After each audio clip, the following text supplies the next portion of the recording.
আসসালামু আলাইকুম রহমতুল্লাহ। সামনে দিয়ে যাও। আমরা বিগত আমাদের সরকারদিয়া ইউনিয়নে যে বন্যাটা হয়েছিল, ওই বন্যার পর থেকে আমাদের এই রাস্তাটা এখানে মনে হয় আমাদের 300 মিটার হবে।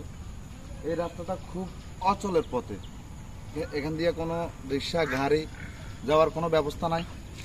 কিছুদিন আগে আমরা এখান দিয়ে তো পুরোই বাংটির মতো হয়ে গেছে, পুরোই এক হাঁটুর উপরে গর্ত হয়ে গেছে।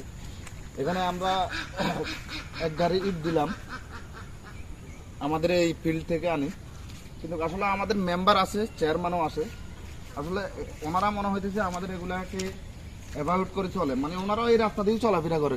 আমার মনে হইতেছে ওনারা গাড়ি ঠেলে ঠেলে নিতেছে, যার কারণে ওনারা এটার দিকে কোনো চোখই পড়ে না তাদের।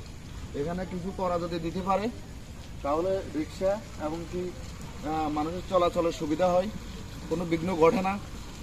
এদিকে আসো, দেখেন আপনারা, আমরা সামনে জালি দেখবেন কিছু বড় বড় গর্ত হয়ে গেছে। পরশুদিন আমাদের এক লোক এখানে পানি জমার কারণে রিক্সা গাড়ি হুন্ডা মোটরসাইকেল পর্যন্ত চলতে পারে না। কালকে তো আমি নিজেও ফুইরা ওনারে দিই, মোটামুটি উনি ভালো একটা কাজ করছে, এখান দিয়ে পানি যাওয়ার একটা ব্যবস্থা করে দিছে। দেখেন আপনারা,